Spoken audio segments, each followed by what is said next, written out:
Great. Hi, everyone. Welcome to the BERDO Review Board meeting. My name is Diana Vasquez. I'm the BERDO Review Board manager. The review board currently does not have an appointed chair, so I'll lead us in a vote for acting chair. Does anyone want to make a nomination for acting chair? Any board members?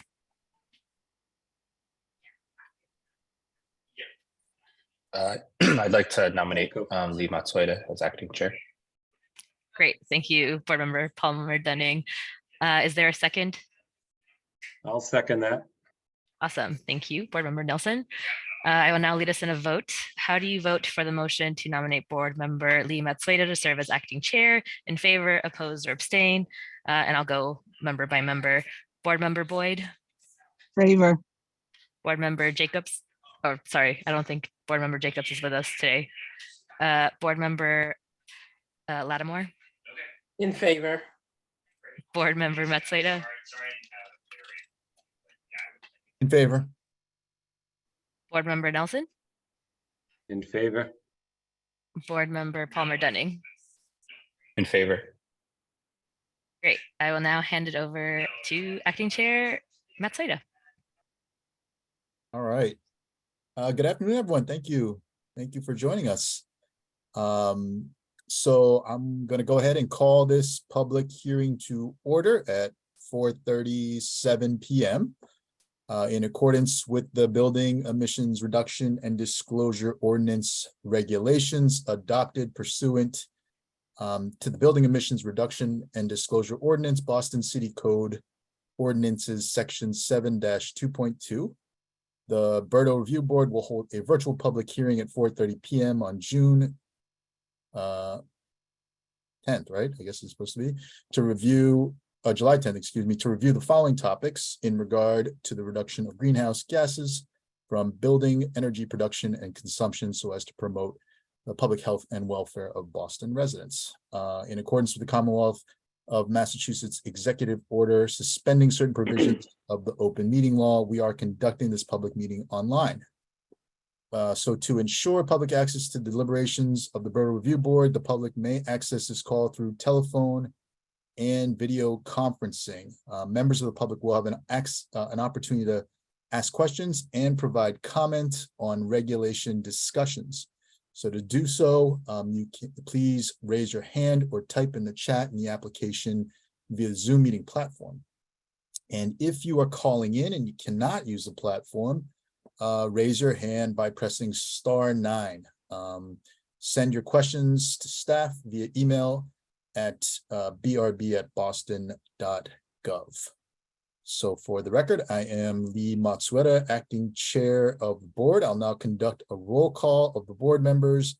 Board members, please say your name in the order that they appear on the slide. Hi, my name is Rashida Boyd.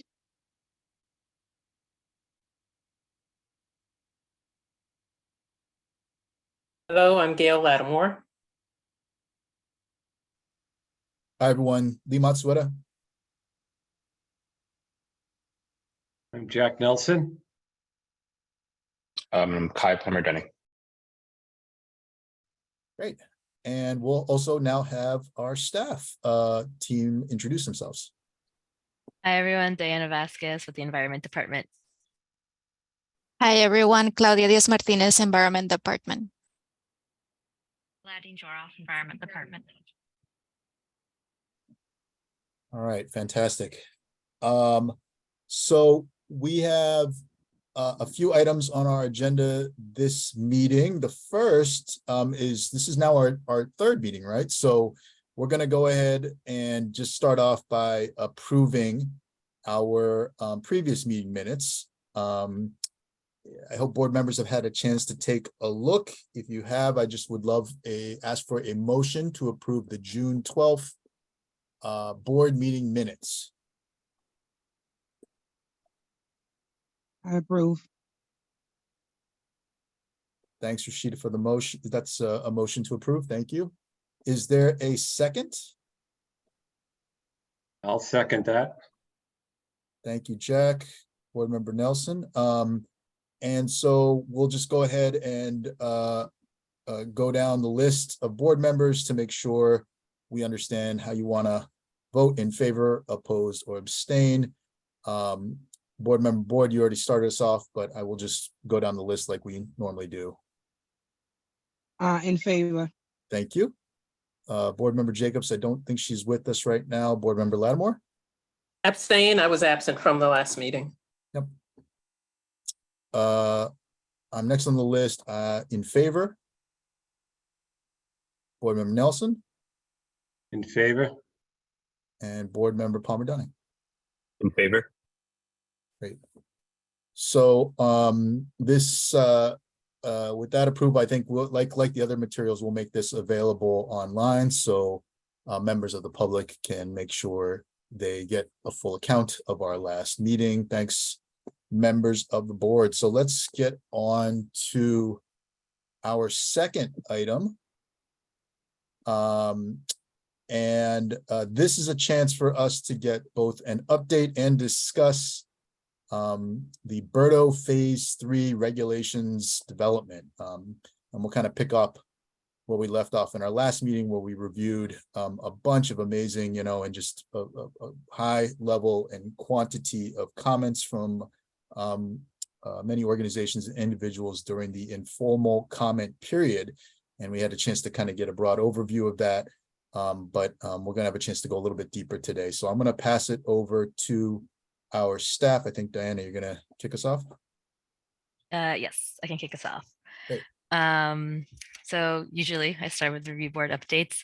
So updates, really all folks here, of course, are on the board. I just wanted to highlight Councillor Kendra Lara is now also on the board. She is the City Councilor for District 6. But more so, she is the Environmental Justice, Resiliency, and Parks Chair, which is written in the ordinance as a board member of the BERDO Review Board. I also have another update with Matt O'Malley. He has passed by City Council, needs to still be sworn in. So I'm, believe, meeting with him this week or next week. So he should probably be part of the board within the next week or so. And then I am also working with Stephen Ellis with City Hall, our ethics commission, just to make sure, our ethics team, just to make sure everything is squared away. And hopefully he will also be on the board soon. So we will have a full board, maybe by the end of the month, fingers crossed. So to be seen. And just a reminder, when we say phase 3, these are the topics we hope to address in phase 3. This is what we mean. We're hoping to talk about building portfolios and individual compliance schedules, hardship compliance plans, the Equitable Emissions Investment Fund, fines and enforcement, and compliance with emission standards. And just to review some of the progress and activities we've conducted so far in phase 3. So we launched phase 3 with a listening session on Zoom in March 6, 2023. The slides and the notes for that are available on boston.gov/BERDO-regulations. We've had 2 public technical working sessions focused on building portfolios and individual compliance schedules. Those slides and notes are also available on boston.gov/BERDO-regulations. We've had 6 community advisory group meetings so far. Our next one is actually scheduled for this Wednesday. We also hold optional office hours, is what we're calling them, in between the monthly meetings, so we can answer questions, or if people have more thoughts, we kind of have the space to talk about those. So we have one scheduled this month for July 26th. We've had focus groups on hardship compliance plans with the following stakeholders: affordable housing in June 6th, Longwood Hospitals on June 20th, healthcare on June 27th, historic preservation earlier this month, and we have an upcoming meeting with the Green Ribbon Commission's Cultural Institutions Working Group, so tomorrow actually, and cultural institutions being like museums and so forth, so kind of talking about what are some of the hardships they'll be facing to comply with BERDO. We've selected a technical consultant to help support the development of regulations regarding technical hardship. So hopefully we'll be kicking off that soon, and started discussions on hardship compliance plans with the community advisory group. And we still have additional community meetings, technical working sessions, and focus groups planned for the summer. But if there are other thoughts, or you have thoughts and ideas for these, always please share them with us. So tentative timeline and next steps, just kind of reviewing what we've done so far. So the informal comment period closed on June 16th. And these were on preliminary proposals for building portfolios and individual compliance schedules. We did a summary of some of the comments received at the June 26th review board meeting. Those slide decks are available on the boston.gov BERDO review board website. The BERDO team is working on refining regulations based on that feedback. So the comment letters, staff responses, and the revised draft language will be available on boston.gov BERDO-regulations after July 19th, because the July 19th meeting is when we'll be presenting to the Air Pollution Control Commission for a public hearing. And once we present at the APCC at its discretion, the APCC may open a formal public comment period for 21 days. So what we did before was an informal comment period. So the APCC may open a formal comment period, which comes with its own legal requirements. After reviewing the comments received during the formal comment period, the BERDO team will then again revise regulations language and present the revised language to the APCC at their August 16th public hearing. And again, at its discretion, the APCC may open a second formal public comment period, or may vote to approve the regs if they feel that the comments were adequately addressed. And then tentative timeline and next steps for the remaining phase 3 topics.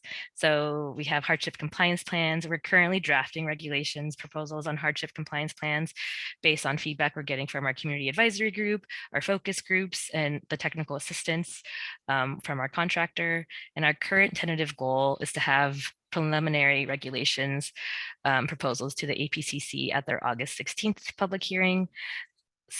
Similar for the Equitable Emissions Investment Fund, we're starting to think through questions related to the fund with the community advisory group. And again, our current tentative goal is to present preliminary regulations to the APCC at their August 16th public hearing. And then for fines and enforcement, we're also starting to think through questions related to fines and enforcement. So we can start kind of thinking through what those regulations will look like. And then this is just a visual to kind of see what I said, but in a more visual way. So for building portfolios and individual compliance schedules, we'll present at the July 19th APCC meeting. At its discretion, the APCC may open a 21-day formal public comment period, in which we will take that feedback, revise the language, and then present at their August 16th meeting. And again, at their discretion, the APCC may open another 21-day formal comment period, in which case we'll present the revised language from that comment period at their September 13th meeting.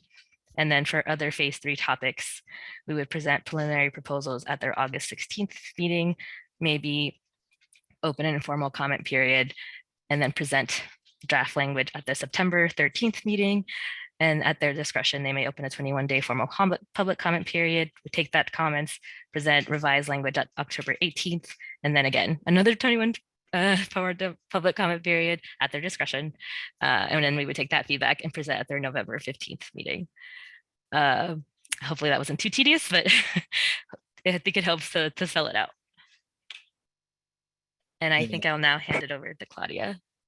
But before we do that, Diana, can we just pause for 1 second? I think the visual is really helpful with the timeline, but for the board members, do you all just have any questions? I know this timeline has been shared with us before, but just any comments or questions about this before we go on about the process. It does obviously relate a lot to this body, the APCC, and I think for those of us who can join, it'd be good to probably figure out how we can have some participation in some of those hearings from this review board.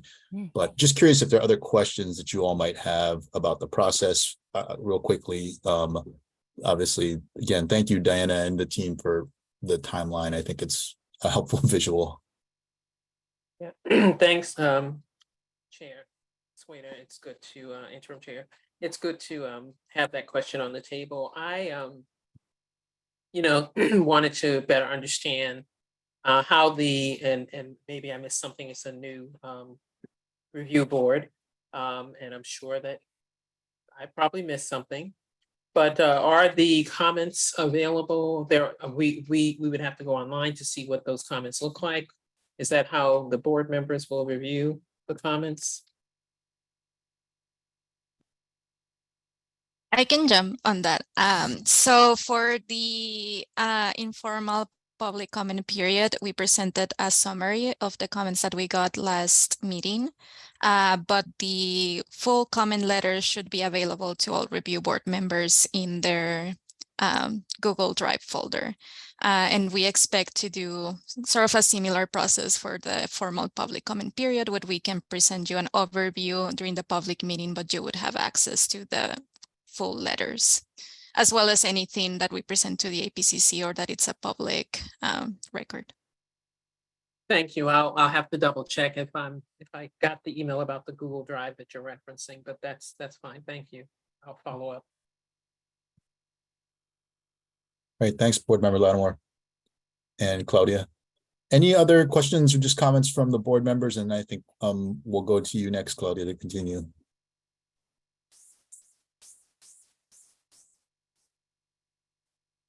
No. All right, let's keep rolling then. Claudia, please. Thank you. Hi everyone. Well, I'm going to start talking about, again, building portfolios and individual compliance schedules, which we have been sort of talking about for the past 2 or 3 meetings now. So we were just mentioning the public comment letters that we got during the informal public comment period. This informal public comment period closed on June 26th. Oh, sorry, no, on June 16th. And on the last review board meeting, which happened on June 26th, we presented an overview and summary of common themes that we found across those letters, but we didn't highlight who the letters came from. So we wanted to make sure that the review board members are aware of who provided feedback on these topics. And as I mentioned previously, all the comment letters had been shared with review board members on their Google Drive.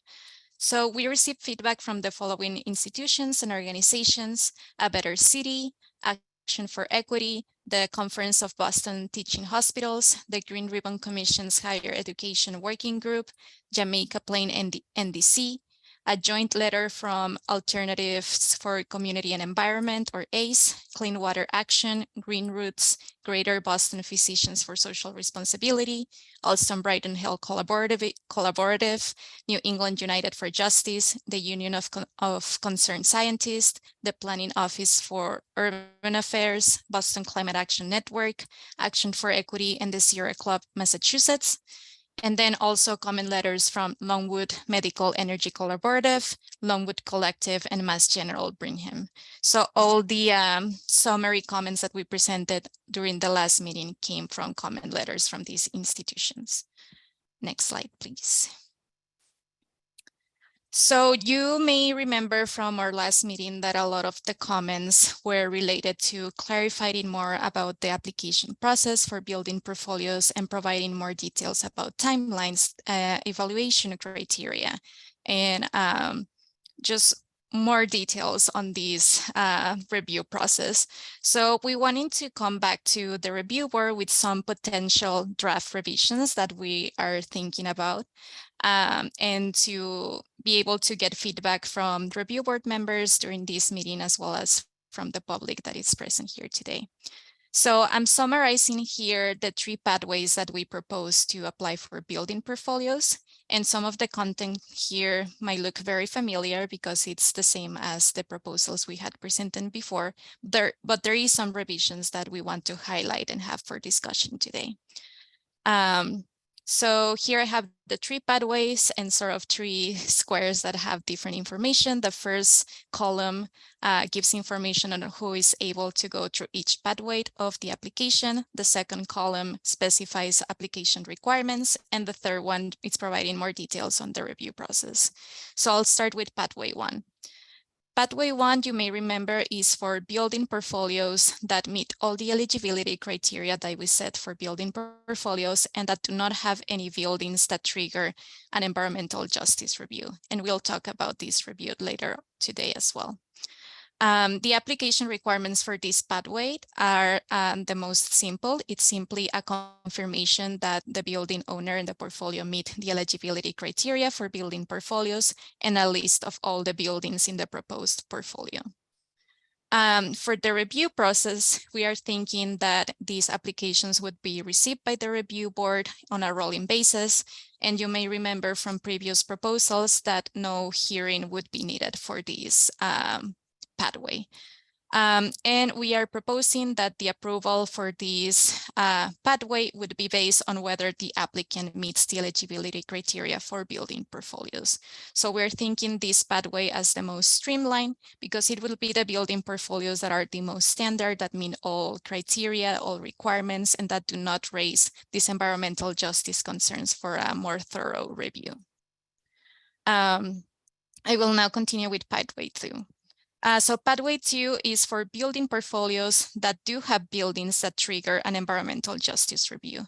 You may remember that this includes building uses that have high emissions, such as combined heat and power plants, district energy systems, industrial and manufacturing buildings, and as well as a combination of residential buildings that are located both inside and outside environmental justice populations, and a combination of market rate housing and deed restricted affordable housing. So for this pathway with these building uses that do raise environmental justice concerns, there will be more application requirements, including confirming again that the building owner meets all eligibility criteria, a list of all the buildings that are in the proposed portfolio, but also a map that identifies where those buildings are located in the city and comparing them with environmental justice definition criteria, so that both the building owner during the application, but also the review board can identify the scope of the building portfolio and where the buildings are located. In previous proposals, we had mentioned also an optional brief narrative on potential compliance plans, and we heard from the review board that it would be good to encourage this narrative at the time of application, not just as optional, but as a requirement of the application. So we are proposing that this application would include a required brief narrative description of any near-term actions and preliminary ideas to develop the emission standards compliance plan that would be required 2 years later. And I'll talk more about that later on. For the application review process for pathway 2, it would also, we're thinking about rolling applications.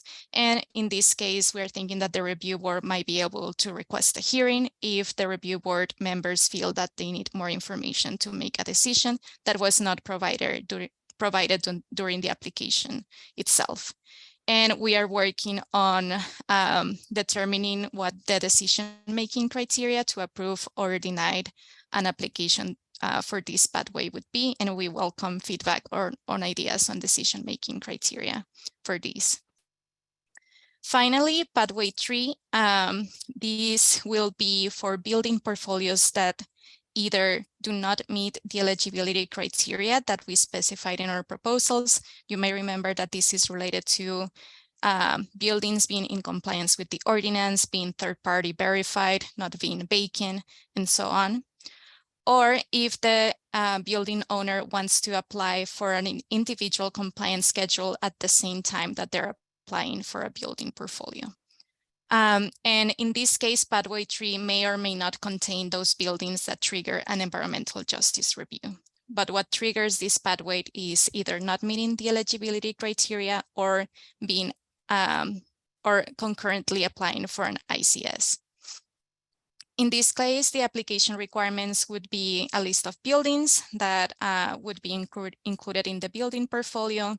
If applicable, an explanation of why the applicant cannot meet the eligibility criteria for building portfolios. If applicable, meeting any requirements for individual compliance schedules and all the documentation that would be required for that. And if applicable, also the map with environmental justice criteria and the same brief narrative describing any near-term compliance actions and plans to develop the emission standard compliance plan. We're also thinking that this third pathway would be accepted on a rolling basis. And in this case, you may remember that our proposal said that the review board shall hold a hearing. And we're thinking about these because this third pathway would be the most complex and data-heavy applications that the review board will receive for building portfolios, either because the building portfolio is not meeting some requirement or criteria, or because we have this extra review of the individual compliance schedule. So we expect that this pathway would be a bit more complex and would require a lengthier review than the previous pathways. And we're also working on defining the decision-making criteria for that, and we'll welcome feedback from the review board and the public today on this topic. Next slide, please. Now, some of the comments that we summarized last meeting were also related to improving clarity and providing more details on what the environmental justice review for those building portfolios that have building uses with environmental justice concerns would be. So we wanted to also discuss some of the potential revisions that we're thinking for these regulations and hear feedback from the reviewer and the public.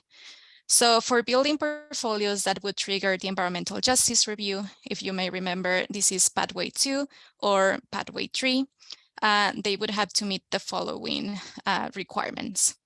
First, at the time of application, the applicant will need to provide that brief narrative that I mentioned in the previous slide, describing any anticipated compliance actions that the building owner expects to implement in the near term, as well as any plans to develop the emission standard compliance plans that is required for this type of building portfolios. And this may include just any strategies that the building owner is thinking about for designing this compliance plan, if they plan to engage any residential tenants, if they're a residential building, for example, in this compliance plan, or just some brief details on that we would get at the time of application. Then you might remember from our proposals, 2 years after the building portfolio is approved, the building owner would need to submit an emission standard compliance plan. And the proposed draft regulations will have more details on what that plan will include. Then every year thereafter, from the approval of the emission standard compliance plan, the building owner would need to submit progress reports describing any progress made under plan and any other reporting requirements that we specified for that progress report. And finally, every verification year thereafter, which you may remember is every 5 years, the owner would also need to update this emission standard compliance plan. So we are currently working on defining more detailed requirements for each of these steps and plans and progress reports. So we invite feedback on any of these stages from the review board and the public today, and any potential reporting requirements that could be included either as part of those progress reports or as conditions of approval for these type of building portfolios. And we welcome ideas specifically also on information that could be reliably provided by owners, but that also wouldn't raise privacy concerns for tenants of the buildings that are included in the portfolio. Next slide, please. And finally, I also wanted to remind the review board and the public of new regulation topics that we will be considering for these revised draft regulations, just to invite the review board and the public to also share any ideas that they have on the application timelines, either for building portfolios or for individual compliance schedules, details on the environmental justice reviews, as I mentioned, any reporting requirements that could make sense, either as part of the progress reports or the conditions of approval that could be set by the review board. The application decision-making criteria, so defining relevant criteria to evaluate and decide whether an application for a building portfolio or an individual compliance schedule should be approved, denied, or approved with conditions. And then also ideas on potential standard conditions of approval. So any default or standard conditions that could be set for any building portfolio that is approved by the review board. And of course, we welcome feedback on anything related to the regulations, but wanted to highlight these topics as new areas in which we are creating new language for the revised draft language. And I think that's all for the slides that I have. Okay.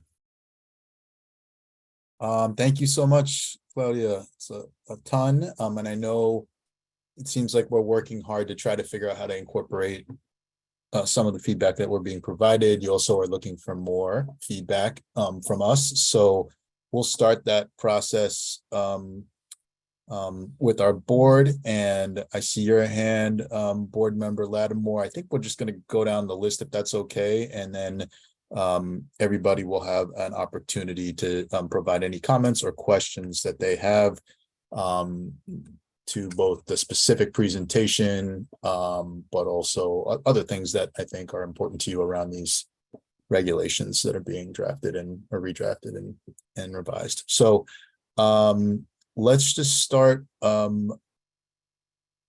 Let's start with board member Boyd.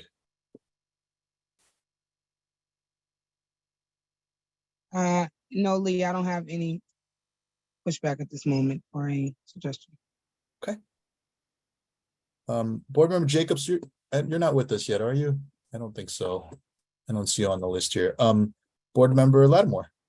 Yes, thank you, Chair Matsueda. Can you please go back 2 slides? I would like to make sure I understand a couple of things. Thank you.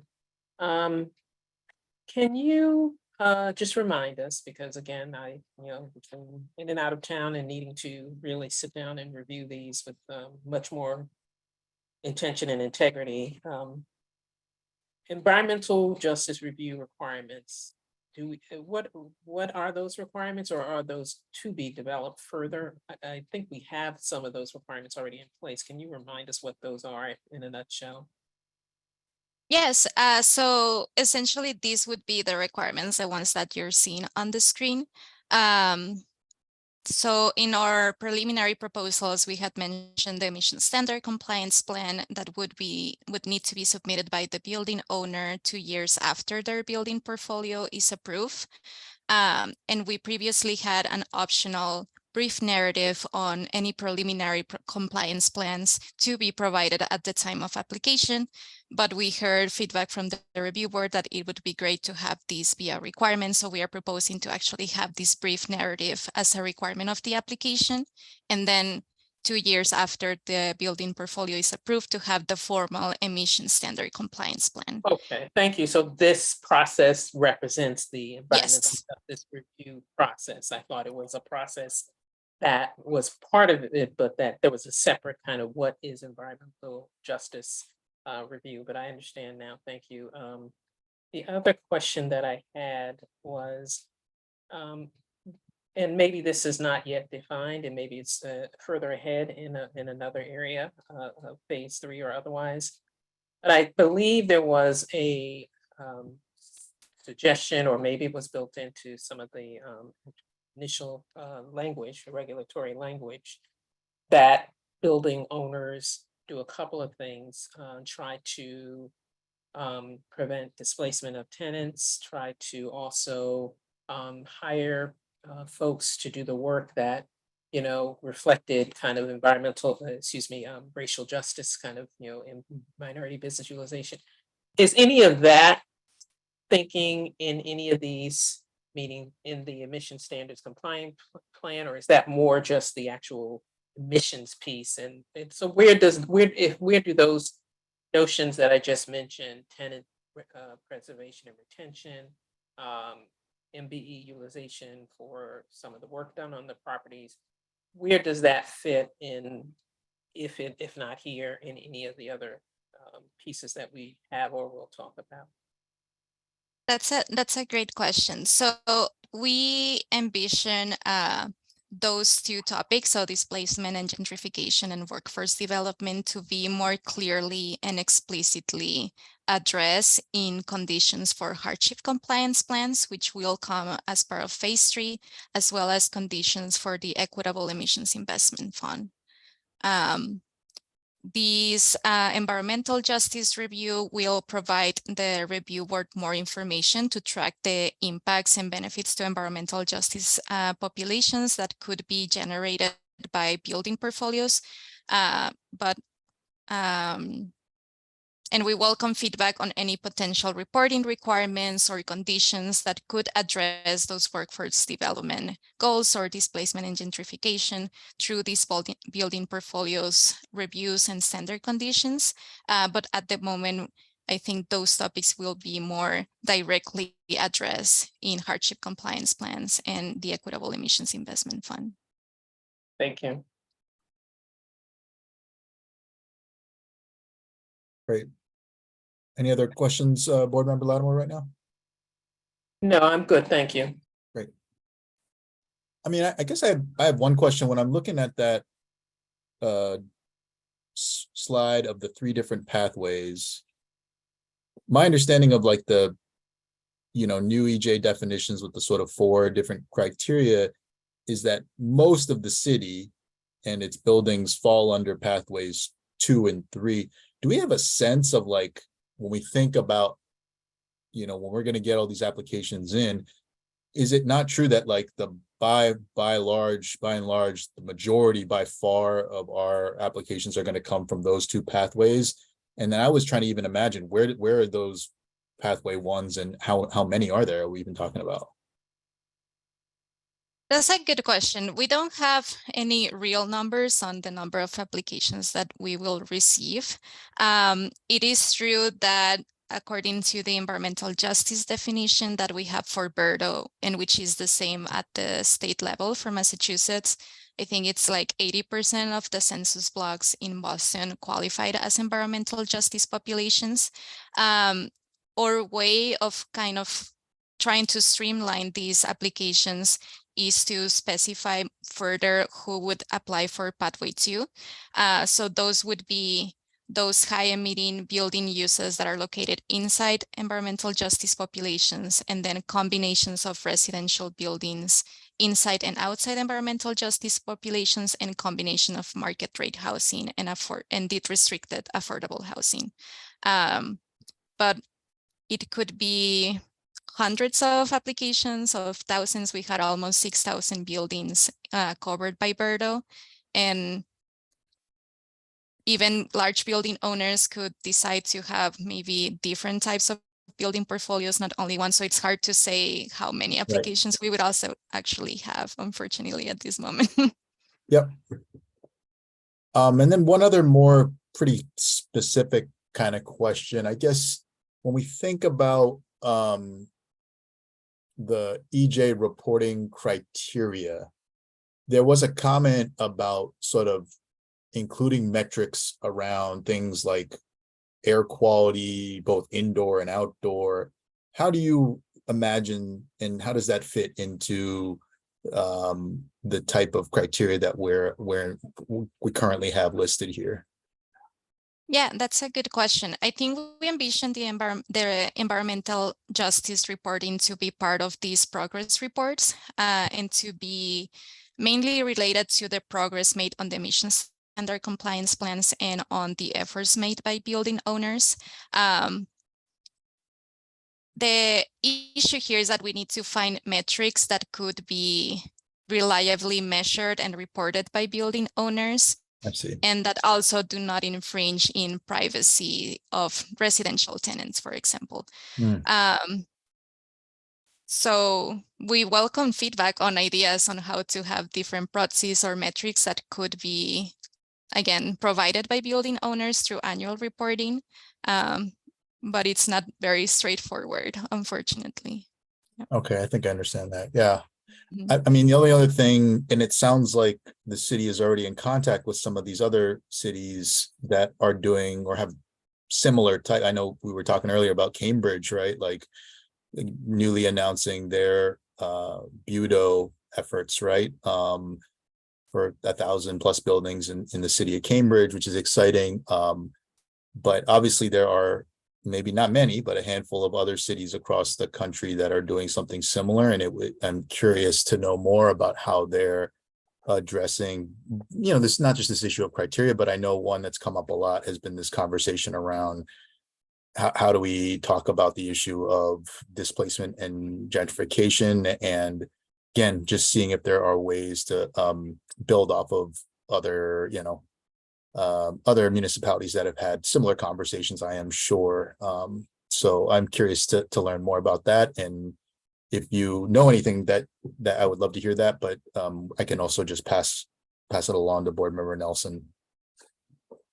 Yeah, we are definitely in contact with other cities in the Commonwealth, but also across the country that have building performance standards. That's the sort of name for the type of policies that BERDO represents.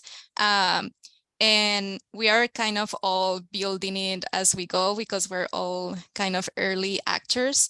So we're kind of all figuring out at the same time. And unfortunately, there's not a lot of benchmarks or things we can directly copy from other cities. So a lot of the decisions that we make here with BERDO can also be influential for other cities, which is exciting because of that, to have the review board here and have this public process to think through these issues. Great. Thanks, Claudia. Board Member Nelson. So you mentioned a third-party consultant that's going to be hired or has been hired.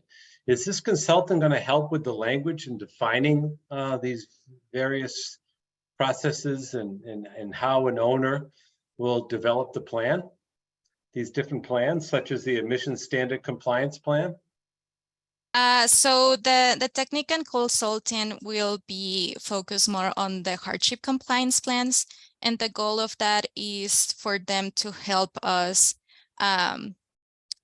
have ideas on first how the review board can identify technical hardships. So when a building owner comes to the review board, making sure that we have a process and criteria for the review board to be able to discern what is a technical hardship and what it could not be considered a technical hardship. Also thinking, they also will help us to identify the different types of technical hardships that are out there for different building types. As well as ideas on how the city could build hardship compliance plans or provide a methodology for building owners to create their own hardship compliance plans. So they're more giving us like the technical information, the technical background that we need to create the regulations language, if that makes sense. Okay. But as far as the emissions standard compliance plan, what will be required by the city, your group is defining that then within Yes. the city's environmental department. Yeah, and based of course on conversations that we have in technical working sessions, focus groups, the community advisory group. But yeah, we do not have a technical consultant focused on that part And of the regulations. Are you thinking about putting together some type of an application that walks the applicant through this process so they know exactly what information to provide and try to keep it simple? And because some of this stuff gets very complicated, and the more complicated it gets, the less successful it will be. Yeah, so we hope that in these new revised regulations, we will provide more details on what the contents of the emission standard compliance plans could be. But I think once the regulations are passed, our team will also be working on making sure that that is clear in our websites and that there's guidance on how to make these compliance plans, because again, this will need to be done by building owners that are big institutions, but also any building owner that has 2 or more buildings. So we have to make sure that they're accessible to everyone. So there will be, I expect, guidance on that. And Claudia, if I can jump in just for a minute, sorry, Commissioner Nelson, but an example is, an earlier phase of the regulations talked about how owners can designate a tenant to be responsible as the owner. And then we created a form letter that building owners and tenants can use. So the goal is, yes, once the regulations are done, create as many form documents or annotated instruction forms that will help guide people through the process and to echo a point that Claudia made before, like these will also all be informed by input from the review board. So we welcome suggestions on how to help, give directions that make it a simpler process. And as a review board member, we'll need something to utilize to go through when we're reviewing these applications to make sure that all the requirements have been met. Yes, so there's hopefully be package material of guidelines for applications that then we can also use on the flip side to say, is an application complete? What are the questions we might have around different answers? Exactly. Right. And again, we Okay. welcome feedback throughout that now and throughout the process of developing all this material. Okay, great. Thank you. Great, thanks, Board Member Nelson. Board Member Palmer Dunning. No questions at this time. I'll just, before we kind of go on to public comment, any last questions or comments from board members, Board Member Boyd or any other? Yes, I do have, I want to make sure I understand things too. Can you give an example, Claudia, of, again, buildings that, what the characteristics of buildings not requiring an EJ review? Like, what's their characteristics again? So that do not require, that would Yes. mean that the building portfolio does not have any district energy system, combined heat and power plant. It's not an industrial or manufacturing building located inside EJ populations, or the building portfolio does not have both residential buildings inside and outside EJ populations, or it does not have a combination of market rate and deed restricted affordable housing. Sorry, I know that's a lot of words. So No, that's helpful. Yeah. I thought So that was the case. I just want to clarify that. Sorry. And I was just going to say an example might be a portfolio with a few office buildings that don't have any of their own kind of heating systems, combined heating systems. I was going to say a high rise in the financial district might be one. Mhm. Or it Okay. could be also a residential portfolio that it's only located outside of EJ populations. For example, only 3 buildings in Back Bay, which is one of the areas that are not EJ according to the definition. thank you. I thought that was the case. I just wanted to clarify. And then also with the emission standard compliance plan, that is the plan where just to make sure I understand what that plan is, that's the plan where the owner will say how they're going to meet emissions targets over time. Is that what that plan is doing? I want to make sure I understand what that emission standards compliance plan is. Correct. So it would be how the building owner would expect to comply with the ordinance for the next 2 compliance cycles across the portfolio. So that could include building owners telling us, oh, we're planning to have this power purchase agreement or buying these regs, or we're planning to doing a complete retrofit of this building, or we're having some capital improvement projects in X, Y, and C buildings. So it can be any combination of the compliance pathways that are available to BERDO. Got it. Thank you. I thought that was the case too, but I don't want to, make sure I understand it. And so we as a board would be reviewing people's applications and approving their applications before we get an emissions compliance plan. Then the owner has 2 years, from the date of approval to actually submit those emissions compliance plans, correct? That's Is there- correct. Is there a reason for the 2-year period? Is that, not that as an affordable housing developer of scale, I like that kind of time frame personally, but it also does feel like quite a long time, and so I wondered how that 2-year period came about. And then to follow up with that, I would ask, and I don't want to belabor this, but just want to make sure I get it all straight, because all this kind of interacts with other pieces of the puzzle. Even as someone has 2 years to put together an emissions standard compliance plan, there are still compliance So they're not held they're held accountable for reporting on an annual basis still, correct? They're compliant, their emissions, correct? That doesn't go away. Yeah, that's correct. they're- And But they're not being measured against any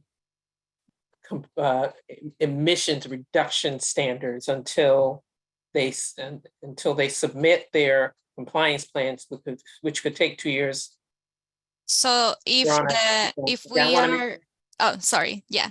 Okay. Uh, if we are talking about a building portfolio after 2025, which is when the first emission standard kicks in for the larger buildings, then they would need to comply even if they haven't submitted their emission standard compliance plans yet.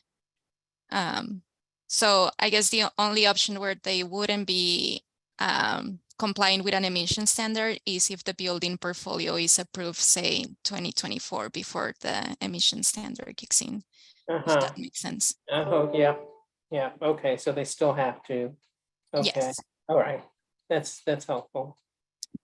And to answer your previous question, so part of the reasoning to having a lag between the approval of the building portfolio and submitting this emission standard compliance plan is that the compliance plans for building owners might change very drastically if they get approved as a building portfolio or if they need to apply it on a building by building basis. So we do not, we are trying to avoid burdening the building owner at the application time to do a more thorough plan if at a time where they don't know if they will be approved as a building portfolio, if that makes sense. But we still want to have a sense of what their strategies will be, and that's what we're hoping to address with the brief narrative requirement at the moment of application. Then once the building portfolio is approved and the building owner is aware of all the buildings that will be in the portfolio and of the conditions that the review board will set for that portfolio, that they can actually go into planning more detailed and thorough compliance efforts. But we welcome feedback if that time should change, of if there's any other recommendations. Yeah. No, I don't have any other questions, and now that I know that they still are held accountable to emissions reduction standards starting. That's going to be tricky, but yeah, thank you. No more questions. Okay. Board Member Boyd, any other board members, just any last comments before I want to open it up to the public? No comment. All right. If there is nothing else, I think now we want to move the meeting to public comment. So as a reminder, I just got to read this as a reminder to the members of the public to provide public comment. Please raise your hand or type in the chat in the application via the Zoom meeting platform. If you're calling in and you cannot use the platform, raise your hand by pressing *9, please. You can send your questions also via staff or to staff via email at brb@boston.gov. We haven't had an issue with this, but let's try to keep our questions and comments to 3 minutes just to make sure we get to everyone. And please be sure to introduce yourself and what neighborhood you're connected to. So we're going to give an opportunity now to members of the public who have hung in there and stayed with us. Thank you. And please, if any of you would like to make any comments or ask any questions, this is a great time to jump on.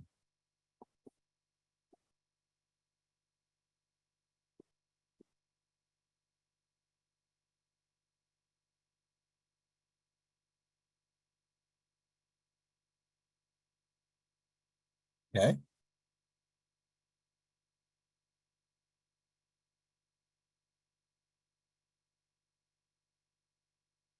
I'm not used to this. Usually there's some comments, but okay, that's okay too. I'll give it maybe a little bit more time. But if not, I think we can go on to our next section. All right, going once, twice. 3 times. Okay. Again, we have plenty of time here, so if people have questions, you please write them in the chat. Please raise your hand, let us know. I think in the meantime, I want to make sure we just keep moving along. We do have some administrative updates. I think we're going to go to as our 3rd agenda item, and I will pass it to you, Diana. Yeah, super quickly. I just wanted to give an administrative update. Our next tentative schedule is for July, our scheduled meeting is for July 24th. I know not everyone can attend that meeting, same time, 4:30. So if you could just please let me know either via Google Calendar invite or if you want to ping me. I just want to make sure we have quorum, especially because I believe we'll have 2 additional members of the board. So quorum will mean 5 people. So just a reminder to let me know. And I also wanted to flag, this is a little bit in the future, but one of our meetings has fallen on Labor Day, September 4th. I'm going to guess that folks do not want to meet on that day. So I don't necessarily know, I don't think we have to make a decision right now, but I just wanted to flag it for board members. So, folks can start thinking if we'd want to cancel that meeting, if you'd want to reschedule that meeting, if the board members want to have just one meeting in September. Yeah, just wanted to flag it, and then maybe at the next meeting we can make a decision. Unless folks really want to make a decision today, we can also do that. I'll let acting chair Matsuda. Yeah, I definitely think, I mean, there's definitely events and things going on Labor Day. I know I'll want to participate in, probably not in the later afternoon, but during the day. But I would definitely support moving that meeting on September 4th to the following Monday. I don't know what other board members are willing to do. The following Monday is fine with me as well. I would support that too. I believe I'm out that week, but if the majority can the following week, but if the majority, that's fine. Okay, I heard most of what you think you said, Gail, which is you're out that week. Yes, apologies. My audio is not working very well, so I'm trying to speak close to my computer. I can hear you very clearly now. Thank you.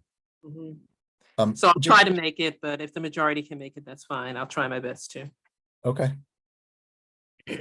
We have another meeting to check in on this as well in between, but just to get a straw poll, represent board member Palmer Dunning, any just to get a sense of your availability on the 11th. Yep, I support changing the time of the meeting. I'm available. That is the time for our Green New Deal Coalition to Kai. Oh, it's that same day?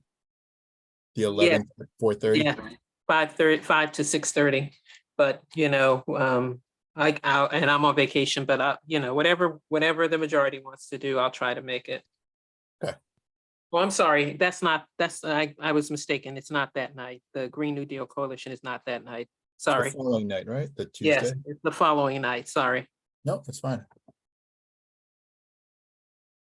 Okay, so I think we have at least tentatively, seems like the 11th, aside from Gail, seems to work, but maybe we can just poll a couple other members of the board. And I know Lavette is not with us today, and we can see what her availability is. And then are there any, I mean, it does, right now we do have, is it correct that we have 2 board meetings on the calendar for the 7th? Well, in August, I guess we can also check back in on that, but currently we may have 2 other meetings in August. We can check in on that, I guess, in our next meeting just to confirm. But it looks like the 7th and the 21st currently is what we have holds. Correct. Mm-hmm. Okay. The only other just thing I was going to bring up again is going back to just to make sure we can share all the information about it. So the APCC Air Pollution Control Commission, is that correct? The they have their next meeting on July 19th, correct? Would you all just be willing to just share in the chat so everyone has it, the link to that? So people just have it in case they want to follow along. That is a time where we'll be presenting draft language, excuse me, on the building portfolios and individual compliance schedules. Yes, I believe I should be able to get the link for that. Okay. Sorry, 1 second. Yeah, no problem.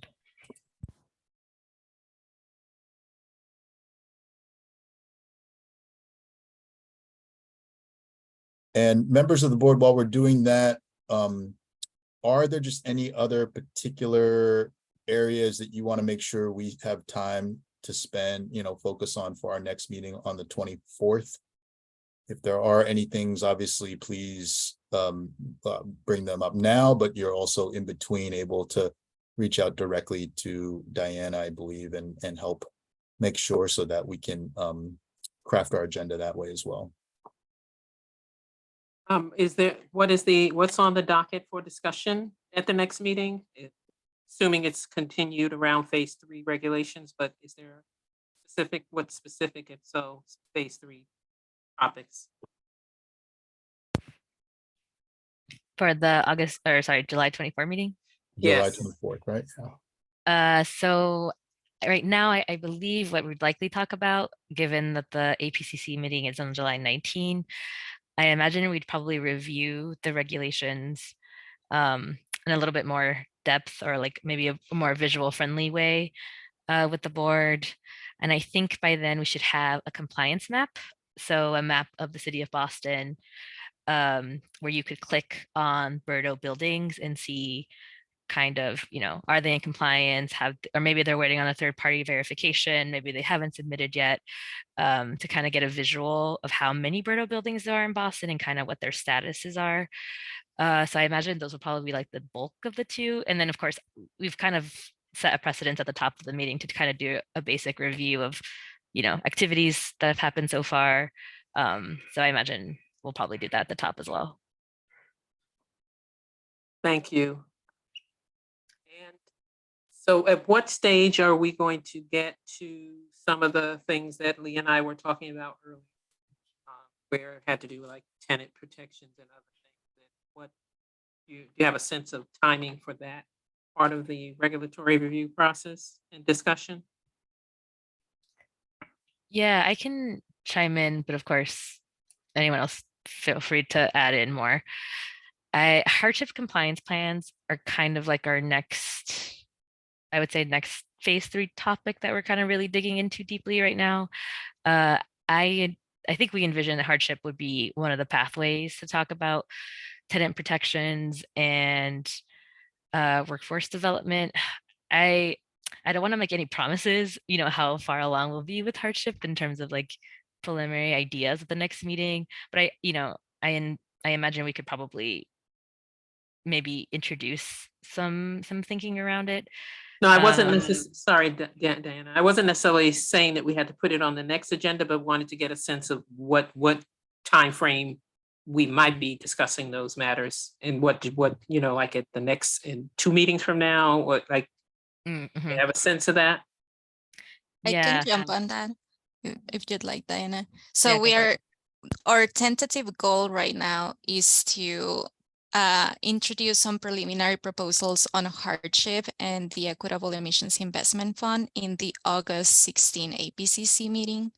So if we are successful with that tentative goal, I anticipate we will talk to the review board about these same topics, either in the meeting right before or after that APCC hearing. Thank you. August, yeah. Great, thank you. And to clarify Claudia's point, we would be presenting those again as preliminary. So it would be an informal public comment period. So there'd be several opportunities to discuss with the review board and get public feedback, and then revise for formal comments. Thank you. Yeah, so we start in August, but it wouldn't end in August. Yep. All right. So I know we've made it through pretty much our 3 agenda items. And, you know, I will just offer one more time. I know, I don't know if this is allowed, but I'm going to offer it anyway to the members of the public. Are there any just last questions or comments? You all were very quiet earlier and really appreciate you joining us. I know there's a lot of depth and detail going on here, and we're not speaking to every single comment that people have made. And a way to bring that into the conversation is through this public comment period. So if there are those comments or questions that you all have and want to bring into the meeting right now, I would really encourage you to do so.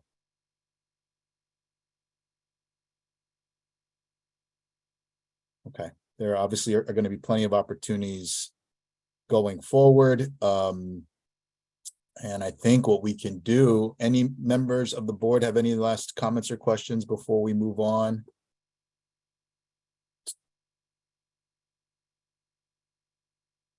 Okay. Staff, any last things we need to do before I move to our last piece, which is adjourning?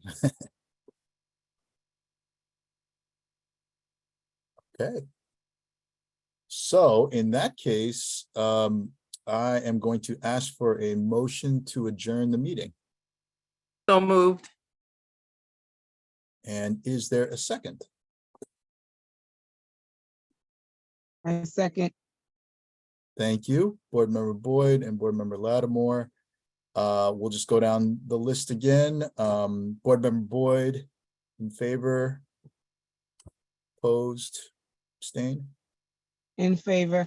Thank you. Board Member Lattimore? In favor. I am in favor. Board Member Nelson?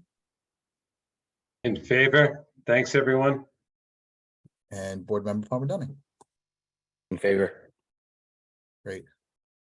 All right, well, the motion passes. Thank you again, our staff team, for all the work you're doing, for the board members and members of the public for making the time for this. The meeting is adjourned at 5:42 p.m. Thank you, thank you, thank you.